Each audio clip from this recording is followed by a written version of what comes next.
Buenas tardes, en nombre de la dirección de Centro 2, Patricia Hamra y Alicia Pérego, les damos la bienvenida al primer encuentro del seminario llamado La Dirección de la Cura, dictado por la licenciada Claudia Garro.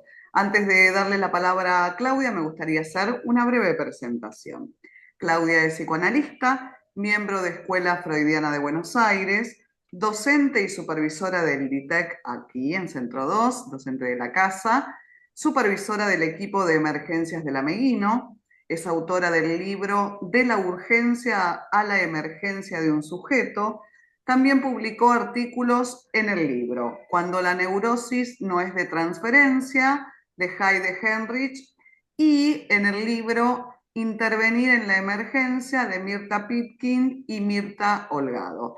También en revistas como Nudos del Centro 2. Participó también de congresos y jornadas internacionales. Te agradecemos mucho, Claudia, y tenés la palabra cuando quieras, podés comenzar. Bueno, hola a todos y todas, para que nadie se ofenda. Quiero agradecer fundamentalmente al Centro 2 en la persona de Patricia Hamra y Alicia Perego por tener siempre la oportunidad de la transmisión tan importante para el psicoanálisis. Eh, para quienes me conocen, saben que siempre mis transmisiones son teñidas de la cuestión clínica, no para ilustrar la teoría, pero sí para poder leer cómo hay cosas que se ven en la clínica, ¿no? De qué manera se nos presentan estos conceptos.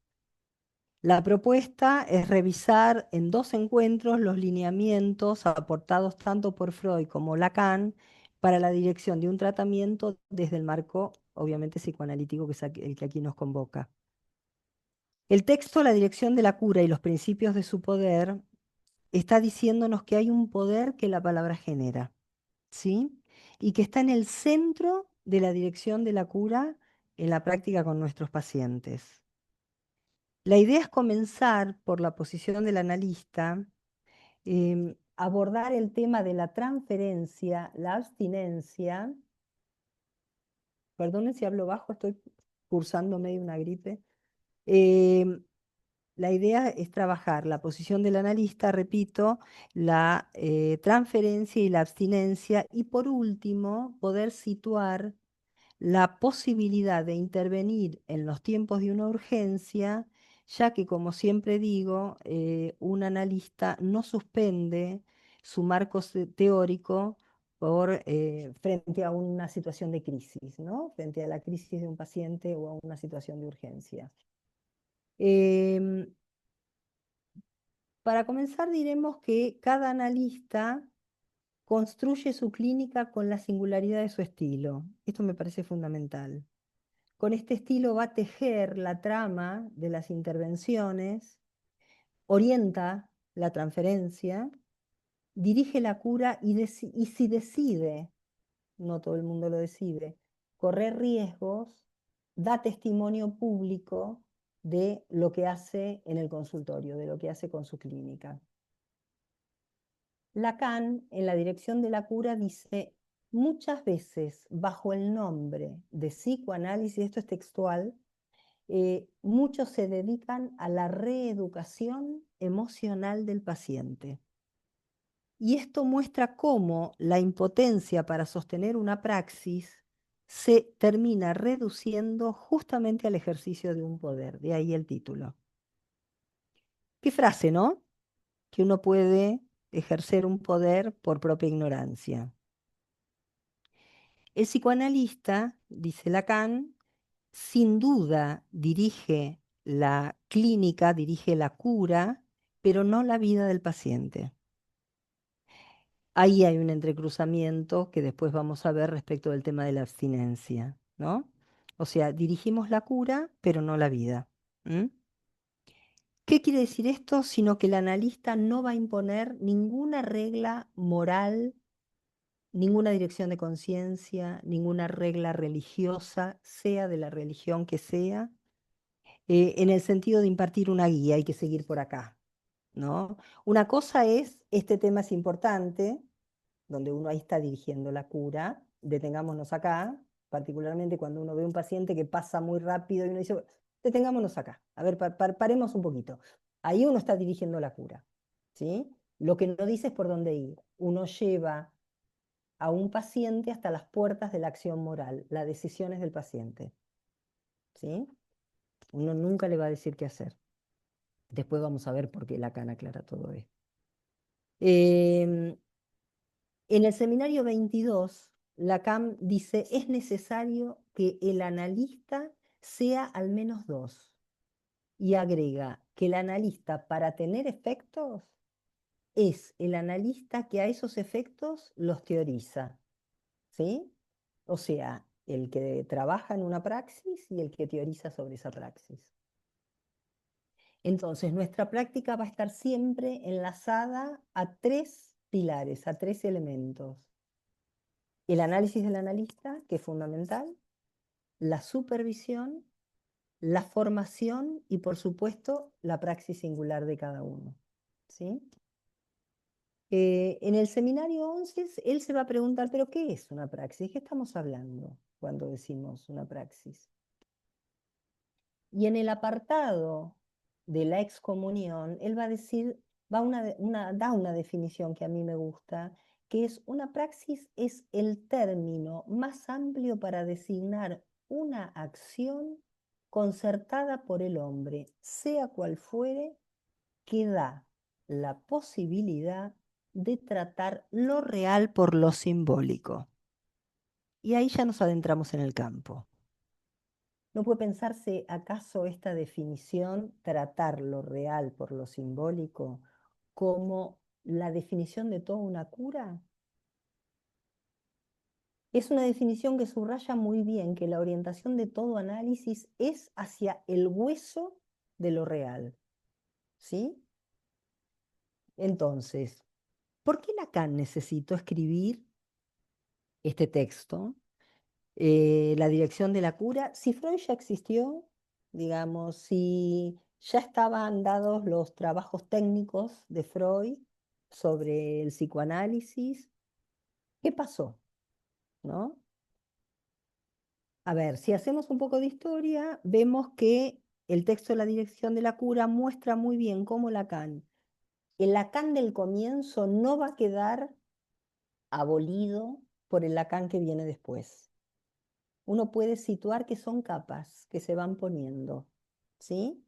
O sea, hablamos de estructura dada por la introducción del significante y enlazada a la falta, y recién ahí podemos hablar de estructura y de discurso, y después vamos a hablar de nudos, pero no se anulan uno u otro, ¿sí? Em, como sabemos, Lacan fue un abanderado a Freud, sostenido en la primacía del significante, y Lacan va a plantear una forma novedosa de la tarea del analista. La idea de Lacan en toda su teorización es la de un retorno a Freud, Freud a la letra, podemos decir, y vuelve a poner a los analistas dentro de los lineamientos, dentro de la traza freudiana, debido a que los analistas post-freudianos habían equivocado el camino. Y ahora veamos, ¿por qué quiero dar una vuelta por acá? Porque también podemos equivocar el camino a veces. ¿Mm? ¿Por qué se produjo este desvío? Una de las principales preocupaciones era el sesgo sugestivo e identificatorio que tenían las intervenciones. Em, Unos años después de la muerte de Freud fue esto, ¿no? Para aquel entonces los analistas se presentaban como ¿qué? Como modelos a seguir, ¿sí? Em, por ahí son todos más jóvenes que yo, pero bueno, en aquel momento se decía que había que casarse y tener hijos y esto era algo, eh, un lineamiento, que obviamente eso es un mandato, eso no es el deseo. ¿Mm? Entonces, eh, podría pensarse que la consecuencia, esto lo dice Lacan, ¿no? La consecuencia de esto que es tener identificaciones imaginarias con el paciente y hoy podríamos decir que es la antesala de los tratamientos. eh, bueno, nada, me creí que era alguien que tenía que entrar. de los tratamientos que dicen hablan de intervenciones psicoeducativas, ¿no? Entonces, si son intervenciones psicoeducativas, hablan de dirigir al paciente hacia un lugar que no tiene que ver con el lineamiento freudiano. Y no crean que esto ya pasó, esto también es actual. Eh, el texto de Lacan tiene 5 apartados. ¿Quién analiza hoy? ¿Cuál es el lugar de la interpretación? ¿Cuál es la situación de la transferencia? ¿Cómo actuar con el propio ser? Y hay que tomar el deseo a la letra. Estos son los 5 apartados del texto freudiano. Como dijimos antes, bueno, el primer punto, no los voy a seguir punto a punto, pero vamos a tocar los diferentes, los temas más centrales de los 5, es quién analiza hoy. Ahí desarrolla las consecuencias justamente del extravío del campo freudiano. La psicología del yo, que pretende una adaptación a la realidad y su reeducación emocional, no habla más ni del padre ni de la madre, o sea, no habla del Edipo, no habla de lo más genuino que tiene un paciente, que las marcas, su historia, ¿sí? Esto tiene vigencia, ¿eh? Una vez en un espacio donde la gente presentaba casos, yo no estaba como supervisora, yo era participante de ese espacio, alguien dijo, hace 2 meses que atiendo a esta paciente. Em, y se la pasa diciendo que su mamá nunca la miró. Ya está. Todas las sesiones termina diciendo que la mamá nunca la miró. Hay que terminar con esto. Y yo lo único que agregué fue, pero esto recién empieza. ¿Cómo hacer ese duelo de algo tan troncal como es, voy a contar esto nada más de ese caso, no haber sido mirada por una madre? No es no tiene que ver con el saber, tiene que ver con lo que después vamos a llamar con velar esto y con la inscripción de algo en lo real. Ya vamos a ver de qué se trata esto. A ver, si no tomamos en cuenta nada de las marcas, ¿qué estamos haciendo? Psicoterapia. ¿Sí? Aquí y ahora estamos trabajando. Por supuesto que un paciente puede venir urgido de algún aquí y ahora y uno ver cómo orienta a ese paciente, pero esto no quita que zanjado cierto momento, uno vaya a ver cuál es la otra escena que nos habilita a leer a la letra qué le sucedió a ese paciente y dónde se perdió. ¿Mm? Digo, intervenimos, los pacientes pueden venir desde un lugar que es, me peleé con mi marido me está dejando, y uno abre ahí. ¿No? Y uno no le va a preguntar por la mamá y el papá en esa primera entrevista donde el paciente está angustiado, sino va a señalar algo de la letra de lo que dice. Y después vamos a ir, esto tiene que ver con, ¿sí? Esto igual después ya lo vamos a retomar, la famosa frase del psicoanálisis. Em, ¿Qué quiere decir dirigir? Primero, ¿por qué una psicoterapia no alcanza? Porque ningún sentido calma a un sujeto, sino solo la preocupación por la causa. Entonces, si no, todo se va a ir desplazando, pero vamos a estar siempre en el mismo lugar, ¿sí? O con el mismo embrollo, ¿sí? ¿Qué quiere decir dirigir? Se pregunta. Y va a decir, de acuerdo a la idea que uno tenga de los comienzos, va a ser el final a donde vaya a dirigir una cura. ¿Mm? O a la inversa, de acuerdo a cómo un analista plantee la idea que tenga del final, va a ser cómo va a plantear el comienzo. O sea, esta persona que le decía, bueno, ya dijiste lo suficiente respecto de que tu mamá no te miró, ya está, es todo una argumentación teórica que la habita y que por eso no va a abrir el juego de qué le pasó a esta paciente y el juego del duelo de no haber sido mirada, que es un duelo muy difícil, ¿sí? Pero decir esta frase a los 2 meses, digamos, me parece, ni a los 2 meses ni nunca, digamos, me parece que enchastra la escena. La dirección de un tratamiento supone, implica hacer aplicar por el sujeto la regla analítica. ¿Qué es la regla analítica? La asociación libre. Son directivas planteadas bajo las formas de consignas. Cuando habla de consignas se refiere justamente a la asociación libre. A ver, yo quiero aclarar algo porque a veces hay gente que habla y dice, diga todo lo que a usted se le ocurra suspendiendo toda crítica, ¿no? Al modo freudiano. Y hay gente que dice, como decía Norberto Giarkovich, em, no, me sale en francés, n'importe quoi, no importa qué, para no someter a un paciente a la idea que podría ser un mandato. Diga todo, la pretensión de diga todo, ¿sí? Ya que todo no puede ser dicho, ¿sí? De todas maneras, sea dicho o no sea dicha la regla bajo la forma que a cada uno se le ocurra, el tema es que uno, un paciente, se dé cuenta que hay un antes y un después de cierto momento, ¿sí? O sea, no importa si está dicho o no, importa la posición del analista ahí. Una vez, un paciente, una paciente dijo, este es mi análisis, pero vos todavía no sos mi analista, lo cual me estaba demandando hacer un giro ahí, algo que la hiciera entrar para que se asocie a la persona del médico, se enlace a la persona del médico, ¿sí? Em, y dice la paciente, la cito, me pregunto, ella venía de análisis anteriores, me pregunto si quiero pasar por puntos que en otro momento me hicieron sufrir mucho.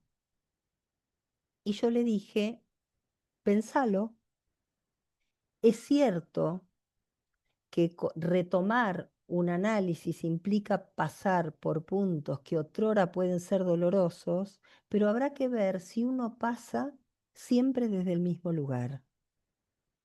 Y le dije, pensalo, si vos estás dispuesta, yo estoy dispuesta a escucharte. Y interrumpí la sesión ahí. Y ahí comenzó su análisis. Esta oferta que hace el analista enlaza a esa paciente que entendía que su análisis a lo largo de diferentes personas, había tenido 2 análisis anteriores, que le habían ayudado mucho, que tampoco eran análisis que hayan sido iatrogénicos, em, seguía, continuaba, pero todavía no enlazado, diría Freud, a la persona del médico, como dice Freud en Sobre la iniciación del tratamiento. ¿Sí? Entonces, Lacan en el primer apartado se pregunta, ¿quién está autorizado a dirigir una cura y hacia dónde se dirige el análisis? Él decía no rotundamente a la reeducación emocional, no al intento de tener un yo fuerte, no a la identificación con el analista, porque sabe que si ese es el final del análisis, la dirección va a resultar incorrecta desde el comienzo. O sea, equivocamos el lugar desde el comienzo mismo. Si Lacan se propone un retorno a Freud, es porque la cura debe desde el principio dirigirse a un fin. ¿Y cuál es el fin del análisis? El fin del análisis es leer el deseo a la letra, o sea, se va a dirigir la cura apuntando a poder leer qué deseo habita a ese sujeto. ¿Sí? Cito a Freud en Sobre la iniciación del tratamiento. Quien pretenda, para ver cómo lo retoma esto Lacan después, ¿no? Quien pretenda aprender por los libros el noble juego del ajedrez, pronto advertirá que sólo las aperturas y los finales consienten una exposición sistemática y exhaustiva, en tanto que la rehúsa la infinita cantidad de movidas que siguen a la apertura. sigo con la cita, únicamente el intenso estudio de partidas en que se midieron maestros puede colmar las lagunas de la enseñanza. Y agrega, perdón, a parecidas limitaciones están sujetas las reglas que uno puede dar para el ejercicio del tratamiento analítico. Fin de la cita. O sea, queda claro que él también va a hablar de comienzos y finales. Lacan, siguiendo a Freud, va a hablar en el texto de la dirección de la cura va a hacer una comparación entre el análisis y el juego del bridge. ¿Sí? Recurre a esto para señalar cómo se va a ubicar un analista en esta partida que es el análisis. ¿No? Escuchen esto como una metáfora, obvio. Em, Dirá que el analista se apoya en lo que él va a llamar, lo que en el bridge se llama, pero que él lo retoma, el lugar del muerto. En dicho juego, este lugar permite a todos los jugadores continuar con el juego. Es un lugar que facilita la partida y no precisamente porque no diga nada. Repito, es un facilitador de la partida. Ese es el lugar que nos compete. El analista, en su modo propio de no hacer, revela algo, permite que algo de la verdad de un sujeto surja.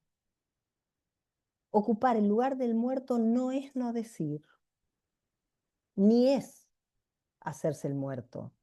Es que el único sujeto que está presente en la partida analítica queda del lado del paciente exclusivamente. ¿Mm?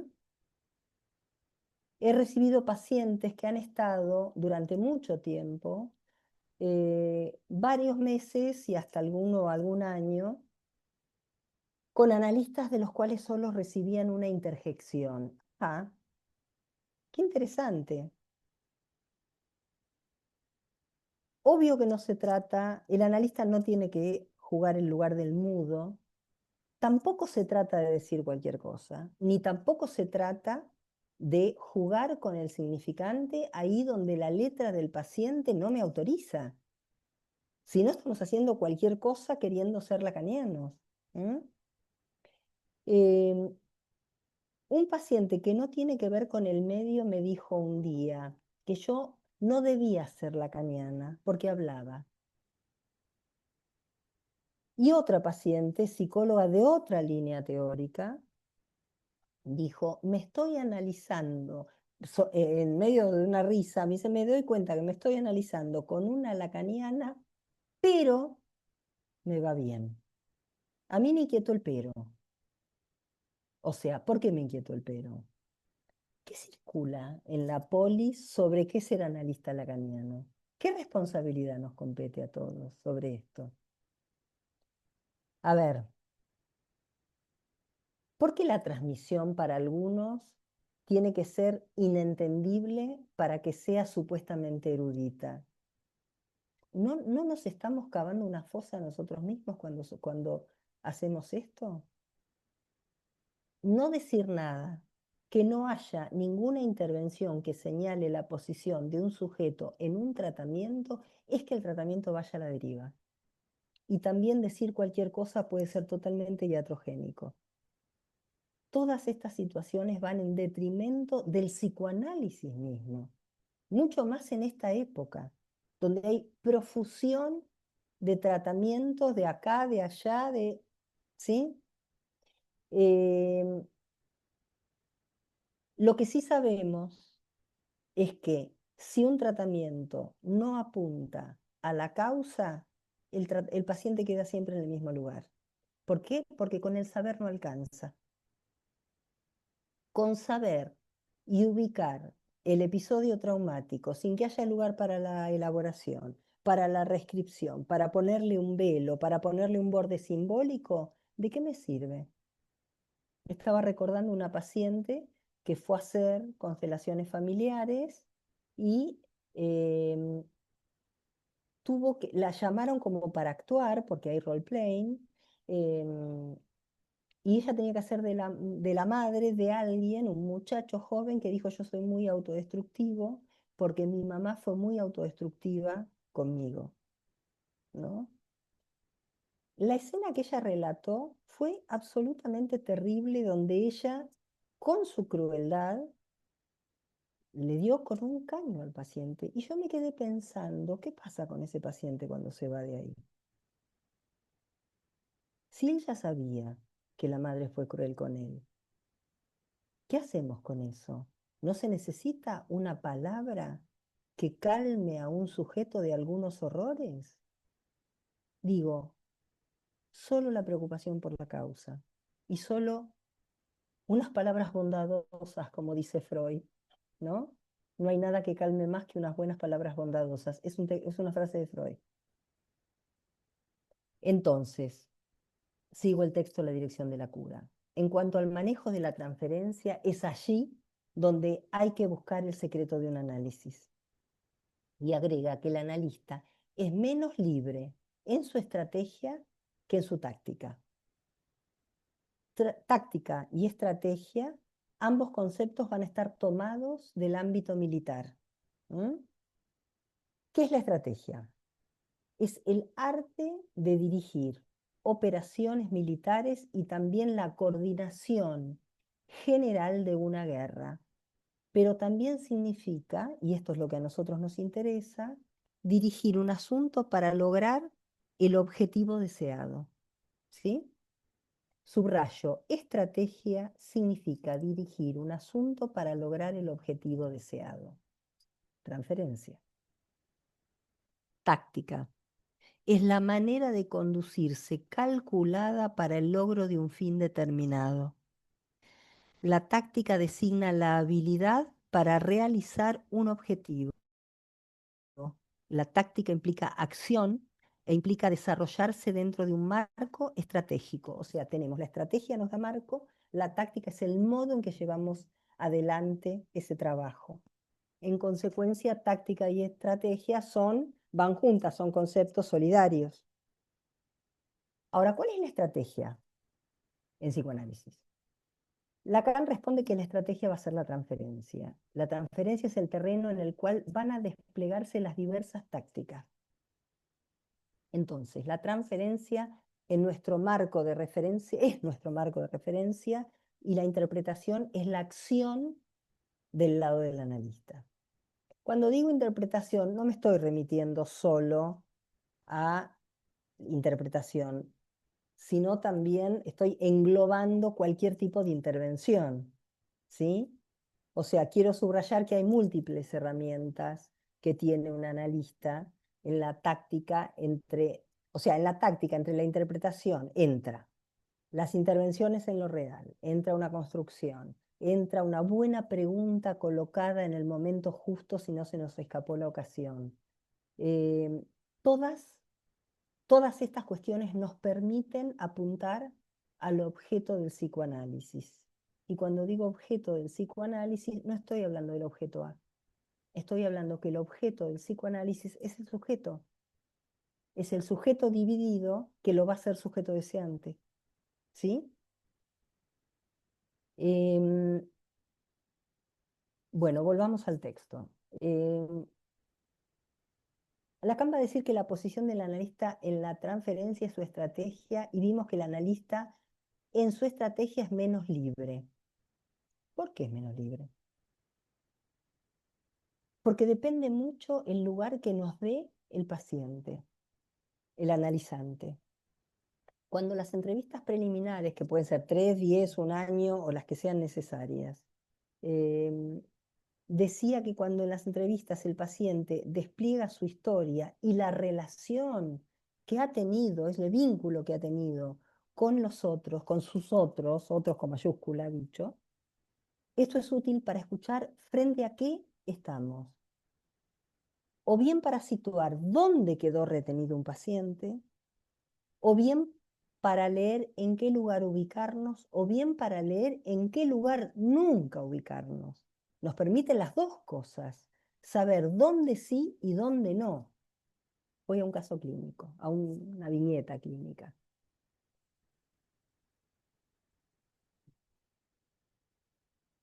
recibió una paciente sumamente agresiva, a quien solo la movía el odio en la vida, razón por la cual se hacía muy difícil alojarla.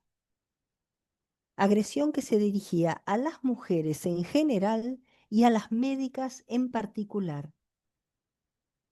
La medicina es la carrera elegida por toda su familia. Ambos padres ya habían fallecido. Él era, era la hija de un famoso médico al que ella odia. Refiere que era más cariñoso con sus pacientes que con sus hijos. Lo nombra como un déspota que siempre degradaba a su madre y que bajo el argumento de cuidarlas no las dejaba ni salir ni tener amigos por fuera de lo familiar. Si tenés a tus hermanas, ¿para qué necesitas amigas? Les decía el padre, enviándolas a una rivalidad imaginaria con sus hermanas. Su padre la nombraba como fea. Sos tan fea, tan parecida a tu mamá que me da impresión abrazarte. Su madre, a quien también odiaba, estaba siempre deprimida y repetía, yo nunca quise tener hijos, no sé para qué las tuve. La paciente vivía peleándose imaginariamente con todo el mundo, con colegas, con la paciente anterior, con la que venía después, con sus padres, que estaban aún muertos, con amigas que ya no tenía, no mostraba ningún rasgo de ternura. Se produce un encuentro casual con una monja de su secundaria que al ver cómo se peleaba la paciente con sus ex compañeras, le dice lo siguiente. Ay, querida, vos siempre con una coraza de agresividad, pero si uno escarba un poco, aparece tu fragilidad. Por primera vez llora. La monja señaló muy bien la posición de la paciente y cuál era mi lugar en la transferencia, en la dirección de esta cura. Ir más allá de la especularización yoica para que aparezca su fragilidad. ¿Sí? ¿Entienden cómo uno al escuchar esto puede ver dónde ubicarse? Era muy brava la paciente, ¿eh? Era muy brava a tal punto que en algún momento yo le dije, me cansaste de estar todo el tiempo odiando a todo el mundo. Yo pensé, me manda al carajo, o sea, entro en la serie de la gente con la que se pelea y recibí un mensaje al otro día que decía, si con alguien no me quiero pelear, es con vos, te pido mil disculpas. A partir de ahí hubo un giro en su análisis, porque apareció su fragilidad. Ahí encontré cómo entrar a alguien tan, pero tan agresivo. A ver, un día le dijo algo que realmente no se dice a un colega hablando mal de un hijito con dificultades. Digamos, el colega le pegó una trompada en medio del hospital. O sea, sí, sí, sí. O sea, el nivel de agresividad que esta paciente tenía, solo había dos cosas que le daban ternura. Sus pacientes y los niños. Por ahí fuimos. Digo, hay que encontrar por dónde. Y hay que encontrar con cada paciente por dónde.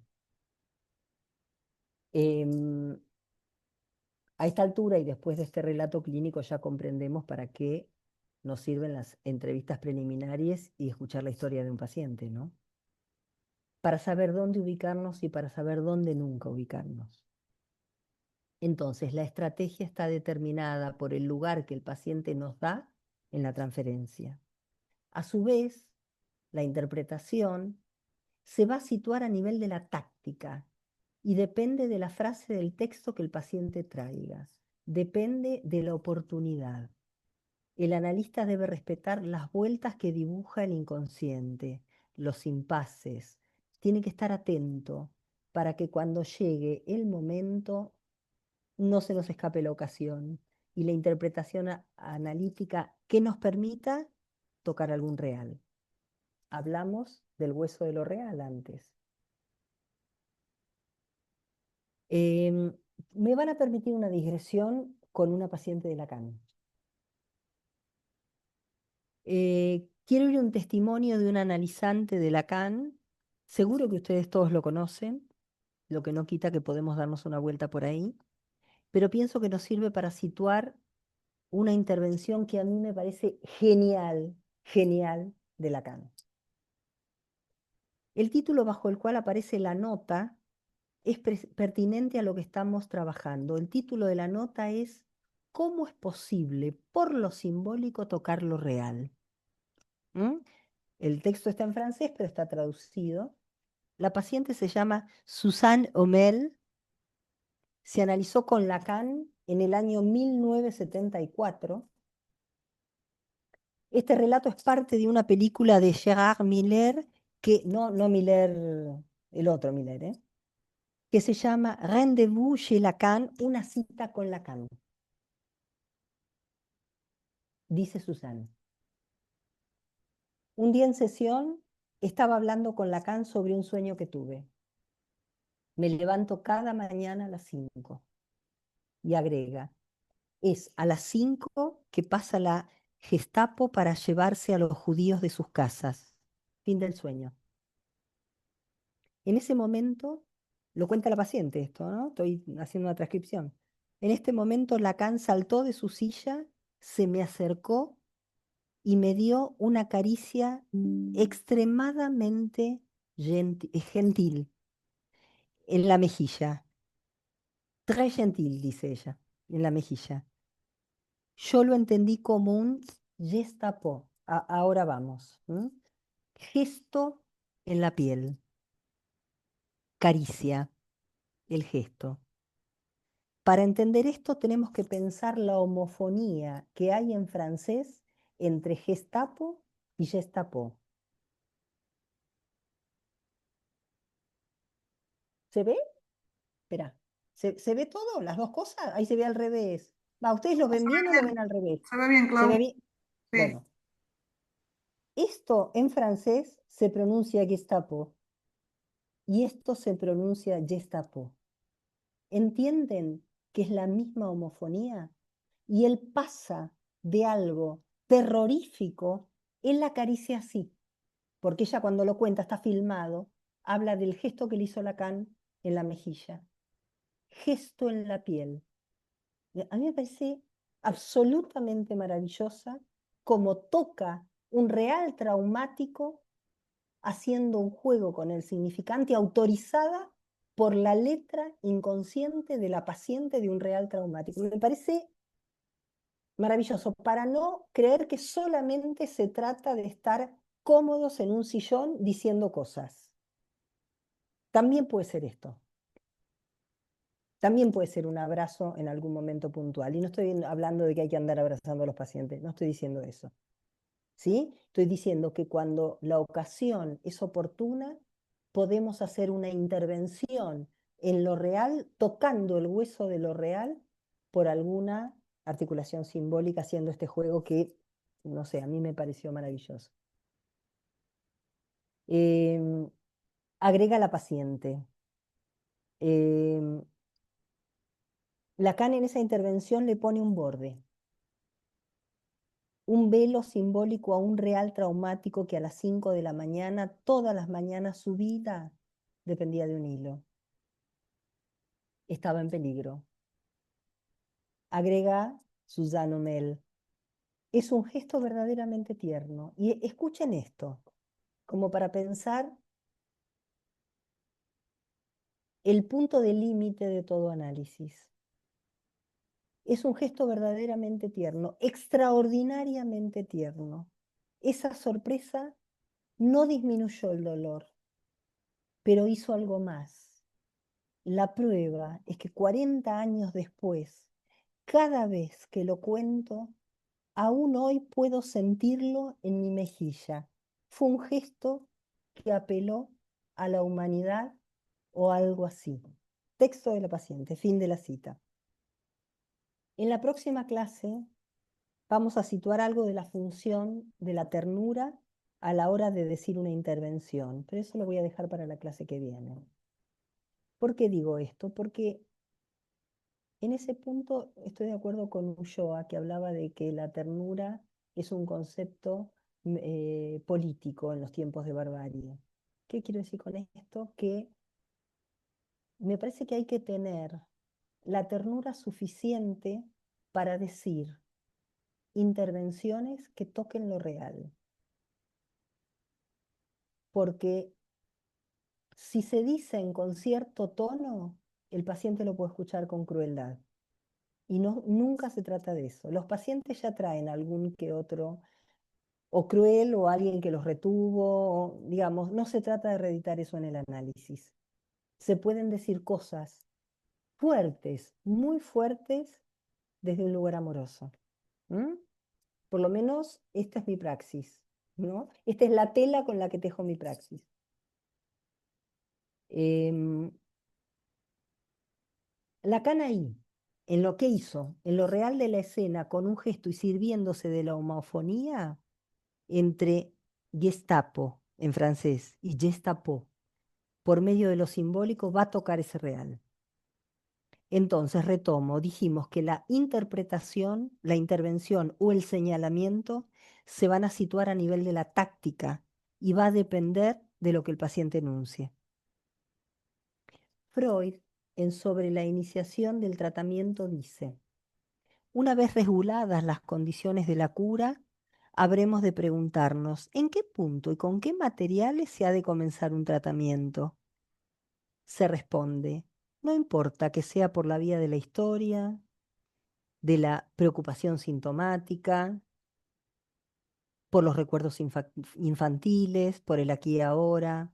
Nos cuidaremos de dejar hablar al paciente y esto sería el inicio mismo de un análisis.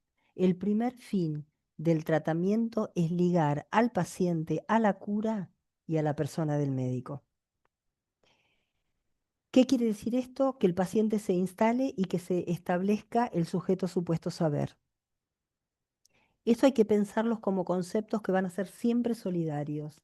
Si se establece el sujeto supuesto saber, el paciente se instaló. ¿Mm? Son cara y contracara de lo mismo.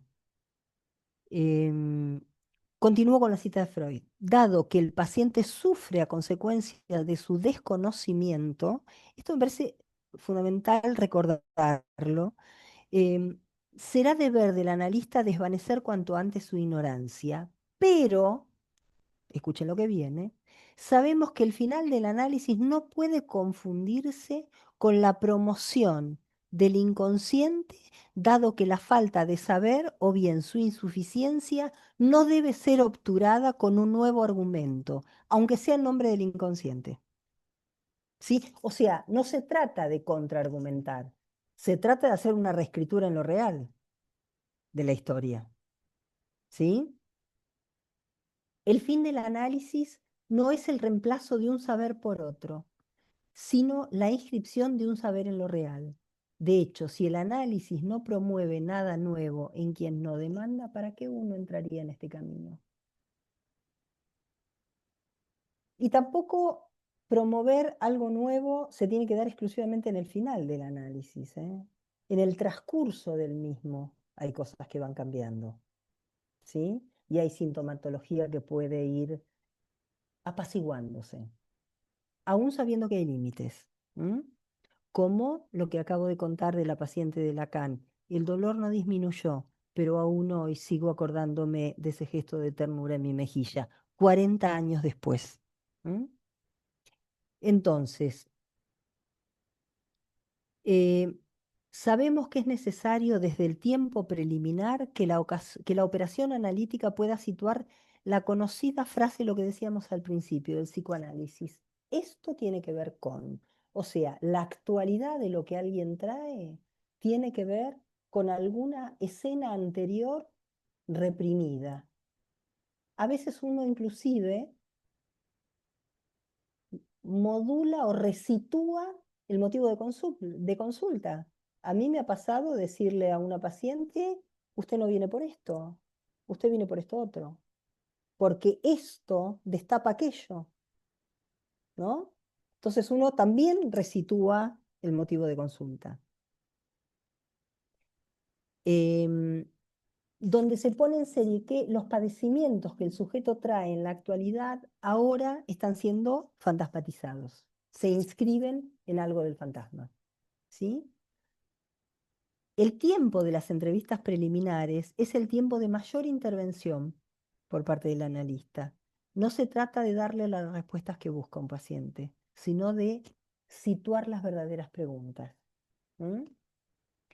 La pregunta de oro para cada analista es situar, esto me encanta, esto es una frase de Ricardo Stakolchik, dices, ¿cómo dirigirse al sujeto sin ofender al yo?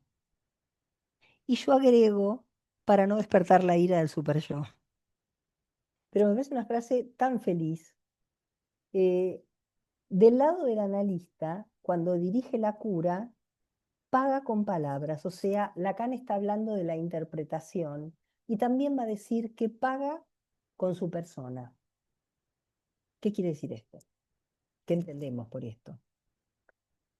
Que presta su persona para que se jueguen allí los fenómenos de la transferencia, o sea, que va a ceder su subjetividad. Si dentro de cierto marco respetuoso, ¿no? Si un paciente en alguna situación no guarda modales, o podemos entrar en una pelea imaginaria, lo cual el análisis se fue al diablo, o podemos pensar, ¿así te trataban? ¿No? Entonces, el analista no opina lo que me estás diciendo. ¿Se entiende? Em, y cuando el analista interpreta, esa interpretación siempre va a ser recibida como proveniente de la persona que la transferencia supone que es. A ver, eh, una vez yo hablé con énfasis con una paciente y a la sesión siguiente me dijo, me gritaste, por supuesto que yo no grito, pero me dijo, me gritaste como me gritaba mi mamá, de cómo me gritaba mi mamá, una paciente adulta. Por supuesto que me puse en falta, le pedí disculpas, que mi intención no era esa, sí quise enfatizar X cosa, ¿sí?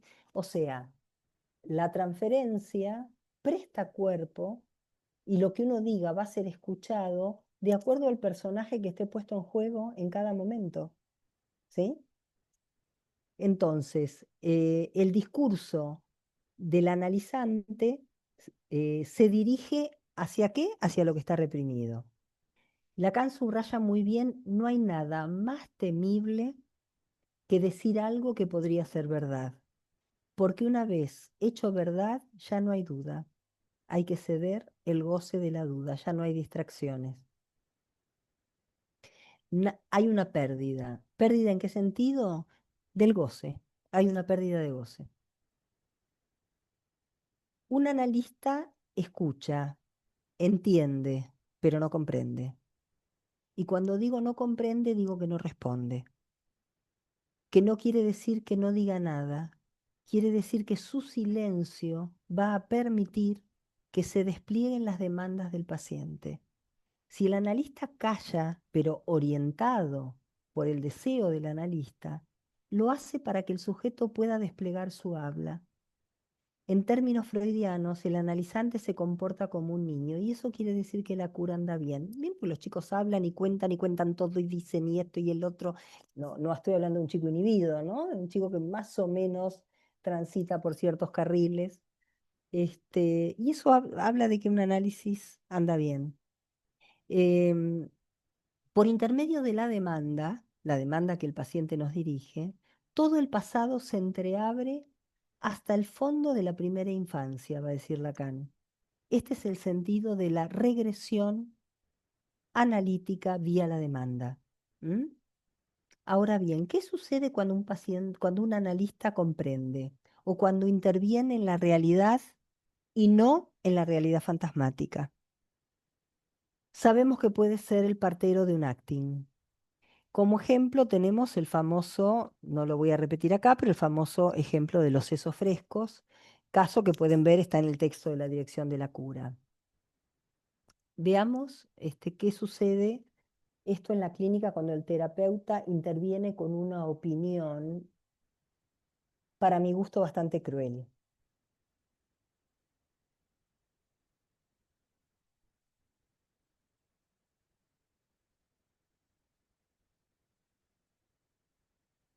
Una paciente grave, con una temprana anorexia y con varios intentos de suicidio que la llevaron a estar internada, ella sentía en su vida que no ocupaba un lugar en el deseo de nadie. Lectura que la llevaba a estar siempre defendida y se presentaba a modo de defensa como distante, desinteresada y fría. Esa era su presentación imaginaria, se presentaba de esa manera. Ella relata que en una entrevista con una psicóloga, después de un intento de suicidio, le cuenta a la psicóloga que su hermana le anunció que estaba embarazada y agrega, ¿qué me viene a mí a decir eso? La psicóloga interviene de la peor manera. Claro, a vos no te importa porque sos una desamorada. Intervención que forcluye al sujeto, calificando al ser y coagulándolo en un mal lugar. La intervención generó un acting. La paciente abandonó el tratamiento, pero no es que abandonó el tratamiento cuando terminó la sesión y no volvió. Se levantó y se fue. En ese momento se levantó y se fue. Eh, Como dijimos antes, cuando el analista se corre del lugar, genera un acting. Escuchar el discurso del paciente nos permite saber dónde ubicarnos y dónde nunca ubicarnos. Vamos a dejar acá hoy. Vamos a charlar un poco, a escuchar las preguntas. La vez que viene ya nos vamos a adentrar un poco más en todo esto. Bueno, ahora escucho yo.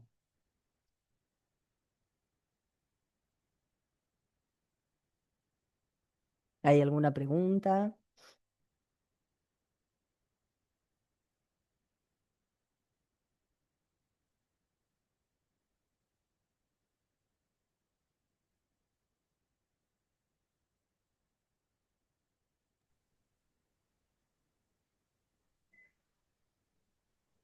El que quiera hacer una pregunta simplemente se desmutea y puede hablar, pregunta, comentario, y si no, Sí. levante la mano, como quieran ustedes. A mí me Ahí está. interesa, gracias. ¿Qué tal? ¿Cómo Me estás? interesa este pasaje que me gustaría como, si en algún momento lo podés desarrollar un poco más, me imagino que es muy complejo y largo, pero este pasaje entre la pérdida de goce y empezar a habilitar al sujeto como deseante, ¿no? Me parece que es como un pasaje muy interesante, complejo, que se debe dar varias veces, me imagino, en el proceso analítico. Te ¿Cuándo voy te voy a te responder logras con un dar caso. cuenta, ¿no? De Te voy esos a, pequeños momentos? te voy a responder con un caso. Una Dale. viñetísima, digamos, una cosa muy Mm, chiquitita. Había una paciente que sufría mucho los fines de semana por una situación de espera. Eh, de espera de no saber qué, pero de espera. Ella estaba esperando, ¿sí? Em, Ella tenía muy pocos datos de su papá, no lo había prácticamente conocido. Tenía datos recabados por familiares y en sesión, espera, falta el dato del padre. El padre había sido dejado en un orfelinato por su madre y él, escuchen esta frase, se sentaba todos los domingos mm, esperando a que lo fueran a visitar. Esto no fue una intervención mía, fue, ella dijo, pero entonces yo espero los domingos, el fin de semana, redita la espera del padre hizo así y yo dije, vamos a dejar acá. Mm, Esa paciente no dejó de esperar, pero no esperó de la misma manera. mm, Se fue aminorando ese dolor de la espera en la cual ella acompaña la soledad de un padre del cual no tenía mucha data, porque no había mucha historia, solo sabía que ese padre no tenía padre, digamos, o no había sido reconocido por su padre y que así había sido dejado por su madre en el orfelinato. O sea, ese, como llaman los ingleses, ese insight que hace, no me gusta mucho la palabra, pero ese, sí, ahora me sí. doy cuenta que, ¿no? Nada, es una perla lo que te estoy contando. Eh, Mm, eh, ella sola, yo escuchaba, yo no intervine. Pero entonces me doy, ¿viste cuando algo se va armando y se va diciendo y lo va diciendo ella y dijo, pero yo espero como espera mi papá? Y el gesto fue así y yo dije, bueno, hoy vamos a dejar acá.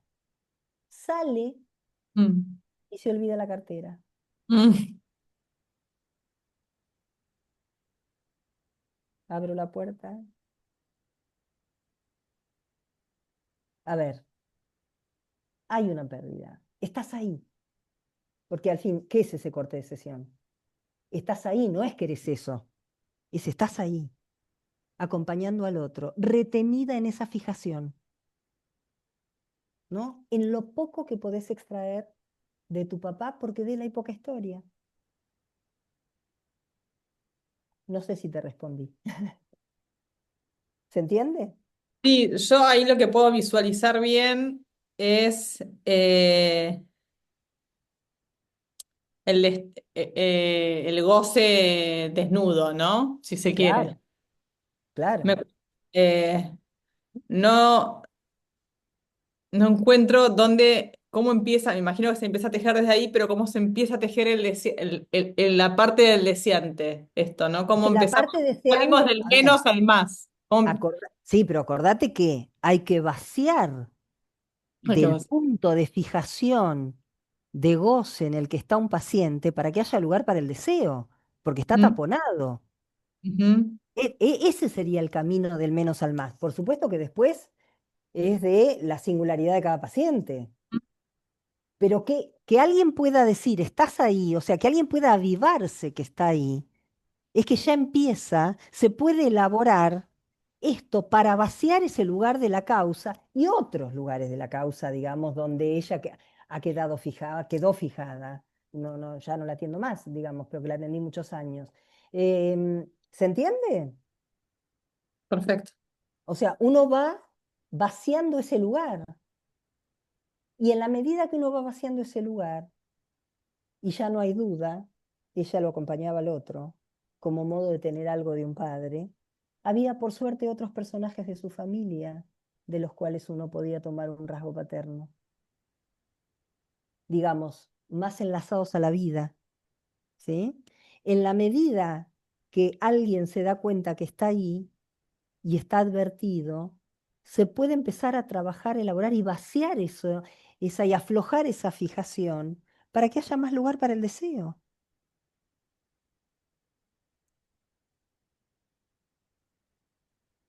Gracias. Gracias a vos. Adriana, Sí, pero te escucho muy bajito, Adriana. acerco un poco más, así se escucha. ¿Se Sí, sí, escucha? acércate porque así escucho mejor, así escucho mejor. Eh,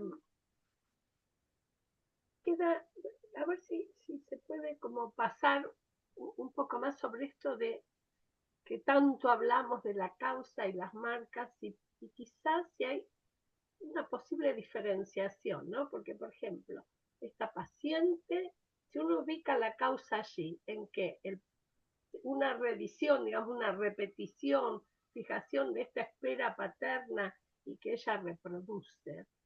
Entonces, entre Una esta fijación sí, a un punto de goce del otro también y hasta de pena.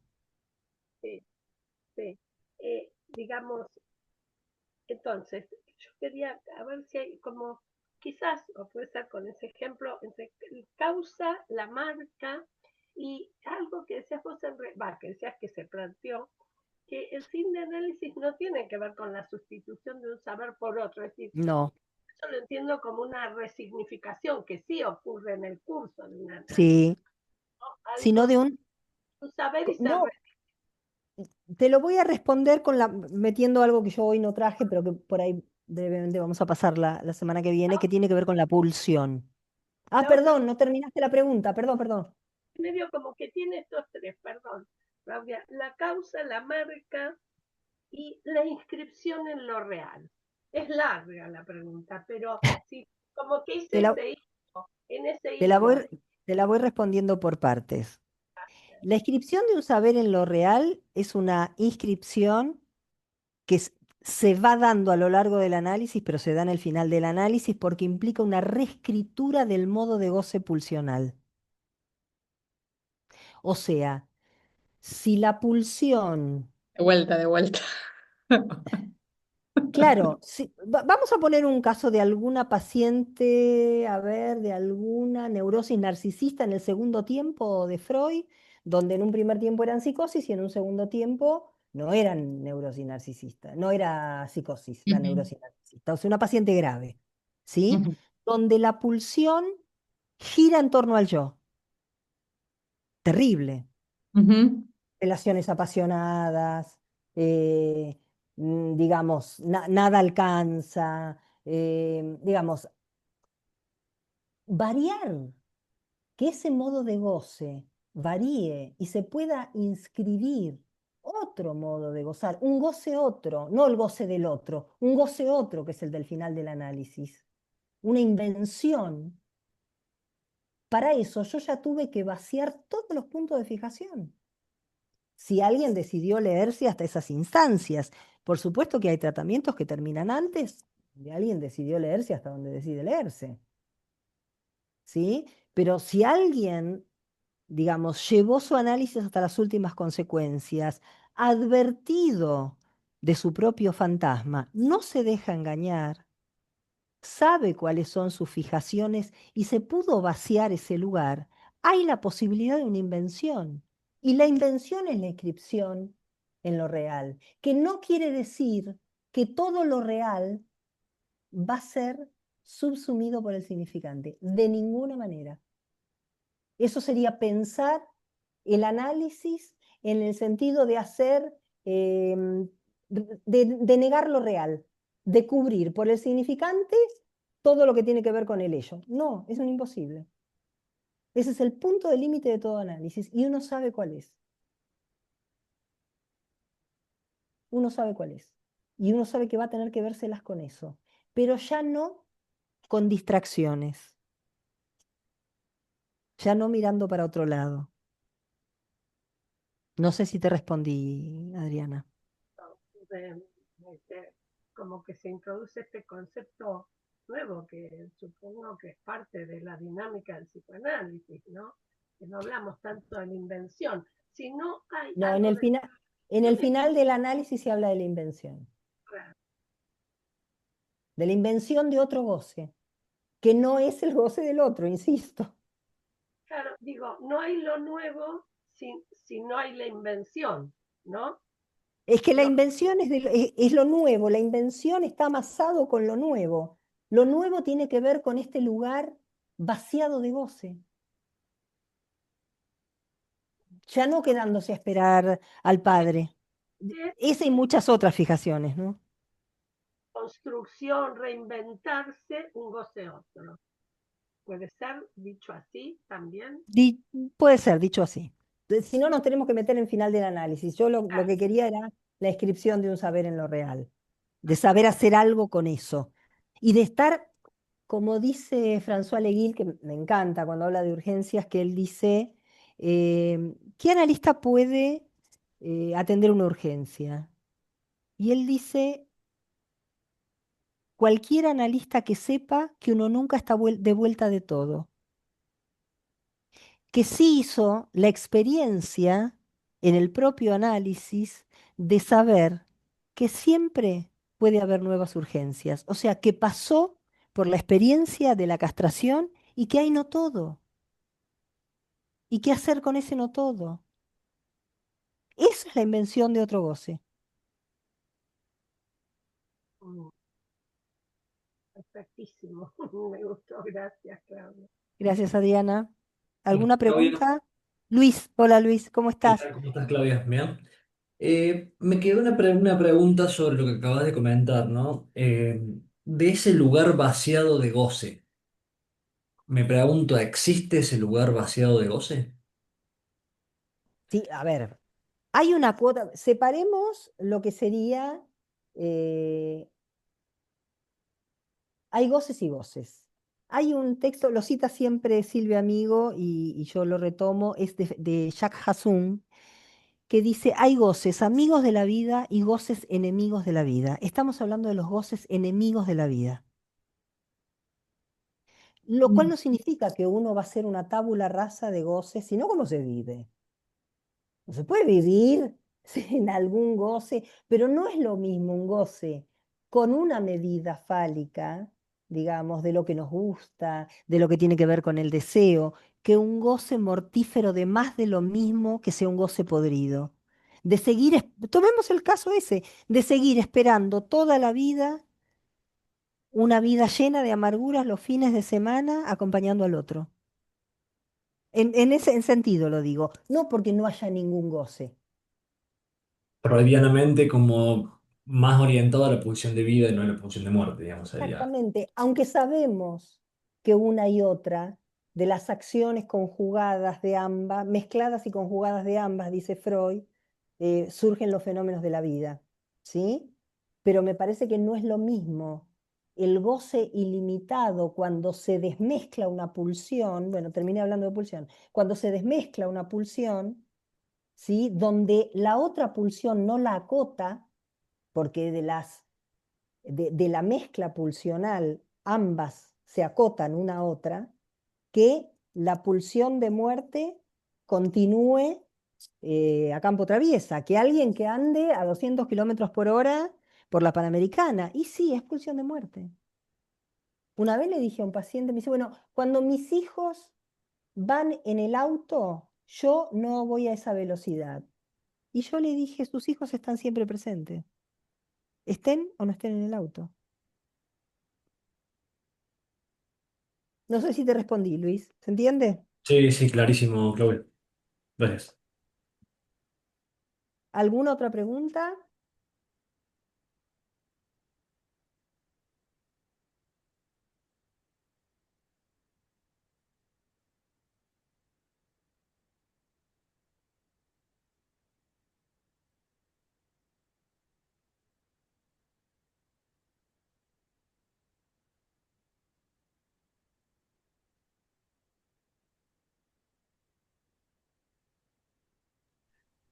¿Puedo seguir? Puedes seguir, por supuesto. Eh, en la frase que comentaste, el discurso del paciente nos ubica dónde ubicarnos y dónde nunca ubicarnos. Se me ocurre que en muchos casos es muy difícil encontrar el dónde nunca ubicarnos. ¿Cómo, cómo puede leerse, ¿no? En el discurso por ahí, con ejemplos, tal vez, ¿no? No sé cómo preguntarlo tampoco. Esta paciente que yo situé a lo último de esa desgraciada intervención de la psicóloga, cada vez que hacía un intento de suicidio, el padre la miraba con una mirada atroz y le decía, qué linda hija, ¿eh? Mira lo que le hace pasar a tu madre. Siempre ocupándote de vos. Y la chica había tomado pastillas, la estaban internando en una clínica psiquiátrica. Sos una desamorada. Primero, uno nunca hace una intervención que califique al ser. Hasta desde la falta en ser, podemos decir eso. Uno nunca habla de eso. Nunca, nunca, nunca. Es como una regla de oro. Sos, ¿no? Una cosa es estás ahí y otra cosa sos, ¿sí? Entonces, esta intervención es la intervención, sos una desamorada. Mirá, no la querés a tu madre. Por eso le haces esto. pregunta perdón, comentario que forcluye al sujeto, porque no hay una pregunta en relación a ¿qué diría un padre más o menos bien plantado? ¿Qué te pasa? ¿Por qué hiciste esto? Digamos, algo que te divida, ¿sí? Entonces, uno sabe dónde ubicarse y dónde no ubicarse. Tendría que hacer memoria, seguro que debo tener más relatos y busco, por ahí no se me ocurre más que los que traje. Ok, ok, pero clarísimo con el ejemplo ese, Claudio. Está Gracias. bien. ¿Alguna otra pregunta?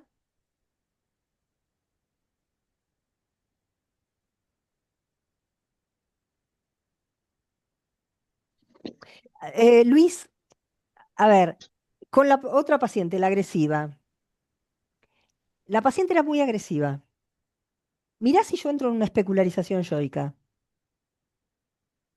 Pará de pelearte con la paciente anterior, pará de pelearte con esta paciente. Pelearte imaginariamente, no es que se pelea, pero si tocaba el timbre, ya vino la otra yegua y podía decir esto, ¿eh? Terrible la paciente. O sea, yo puedo entrar en lo que entraba toda su familia, que no voy a nombrar como la nombraban porque era bastante desagradable, aparte de decirle fea. Fea era lo más liviano. Em, Podía entrar en, bueno, che, flaca, vos te mereces esto, mirá, digamos. O podía pensar que así la trataron a ella y decir basta, porque yo en un momento dije basta. ¿No te das cuenta que los mantenés vivos a tus viejos en lugar de dejarlos ir? O sea, a lo largo del tratamiento, en algún momento yo dije basta, pero no me peleé con ella. Le señalé que la posición de ella le abría la puerta a los padres que estaban muertos y que ella no los podía dejar ir en detrimento de su propia vida, porque ella estaba detenida ahí. Digo como para pensar dónde ubicarse y dónde no ubicarse. Claro, claro. Y en esto también hacer puente, ¿no? En lo que comentabas recién, de esto de vaciar esa posición de ella para darle lugar a otro voce, más conectado Exactamente. con, no sé, con los amigos de la vida, como dijiste. Exactamente, con los amigos de la vida. Que en el caso de ella fue hablar de, a ver, no quiero nombrar, pero es como si dijera, ella lo nombraba de no es esto, pero lo nombraba de este modo. Yo los quiero a mis oncológicos. Y todos los pacientes se querían atender con ella. Y ningún colega se la bancaba. Entonces, entrando por ahí, ella tenía dos perros, de esos pitbull terribles. Ay, se me cayó el...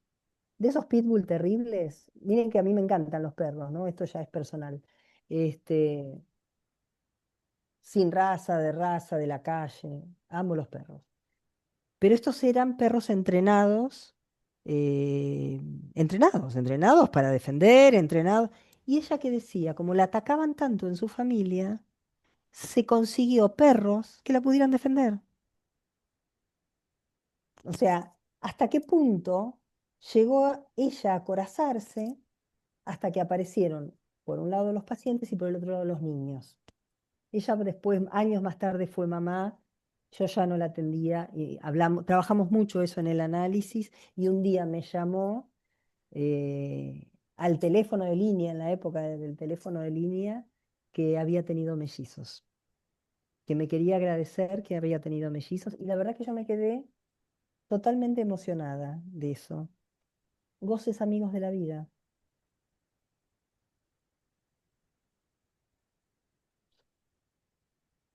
Gracias, Claudio. No, gracias a vos. Bueno, si no hay más preguntas, no sé qué te parece, Laura. Candela Agüero Ah, había abierto el micrófono. Cande, no sé si querés hacer alguna ay, no pregunta, la veo. comentario. Me pesquiso justito ahí, Ay, Laura. no te había Bien, visto, no, no, perdón, bien, bien. perdón. Casi me inhibo la pregunta, pero la voy a formular. Perdón, no te di. No, porque más que una pregunta es algo en relación con lo que se venía hablando, de dónde no ubicarse, ¿no? Y me quedé pensando en aquellos pacientes que no llegan a hacer un tratamiento, pero sí llegan quizás a las consultas con rasgos más bien perversos, ¿no? Las dificultades que se presentan allí en relación con el lugar donde uno no debe ubicarse en este tipo de estructuras. Es un comentario que me vino a partir de lo que se estuvo hablando de estas presentaciones que mencionabas, Claudia. Mirá, ninguno de los pacientes que yo nombro tiene que ver con perversión, la verdad que no. Si el mecanismo, perdón, estoy un poco engripada, si el mecanismo de la perversión es la renegación, la primera diferencia que yo haría cuando recibo un paciente es si es lo renegatorio de la melancolía, que también tiene algo renegatorio, pero no es la misma renegación que la perversión. ¿Sí? Lo que sabemos con un paciente perverso, yo tengo un texto que salió en la revista Nudos, que se llama Un hombre vestido de mujer, em, de un paciente perverso. Uno apunta a que él también está castrado. Y uno tiene que entrar por ahí, a que también él, cuando se ofrece, de acuerdo a qué perversión sea,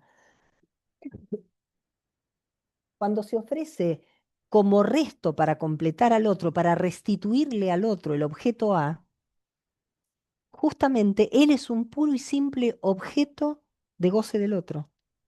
Uno entra por ahí. Esto está en un texto que por supuesto ahora no me acuerdo. Si quieren se lo traigo para la próxima, el nombre del texto. Em, Ay, no me acuerdo. Es un libro muy viejo, debe tener como 20 años, que lo escribe Mazuka, creo que Edelstein y alguien más. No sé si Lombardi. No me acuerdo. Bueno, lo busco y se lo traigo para la semana que viene, porque justamente dice, bueno, por dónde entrar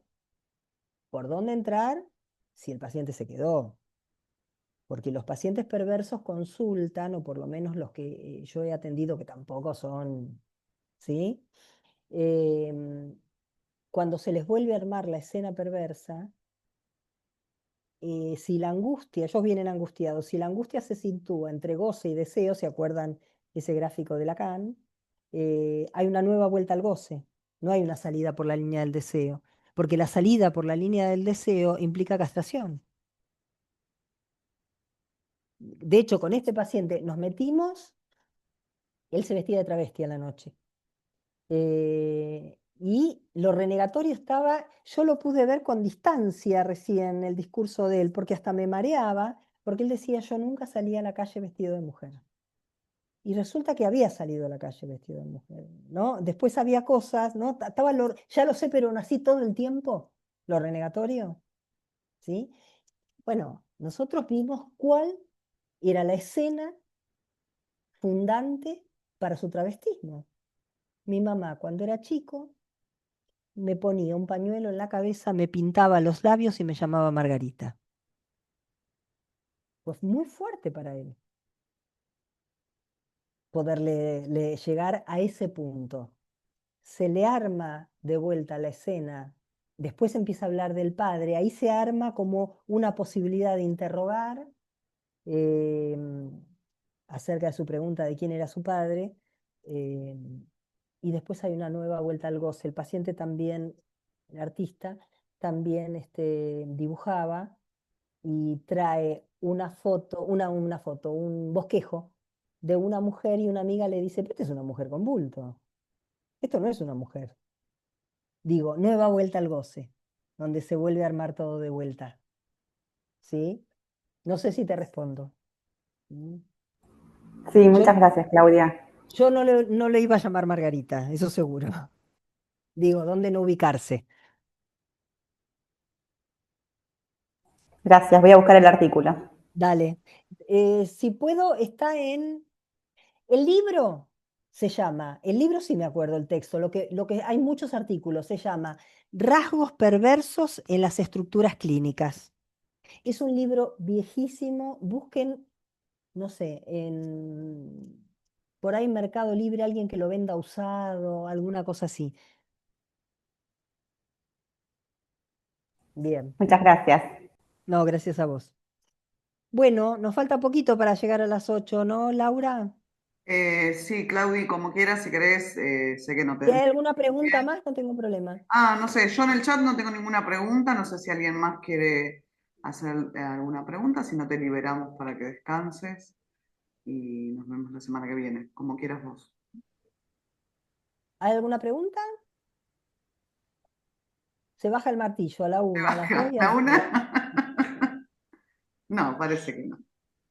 Nos vemos la semana que viene. Bueno, gracias, Muchas gracias. directores, y Chao, gracias hasta a luego. todos por participar. Gracias. Muchas gracias. Chao, gracias. Chao.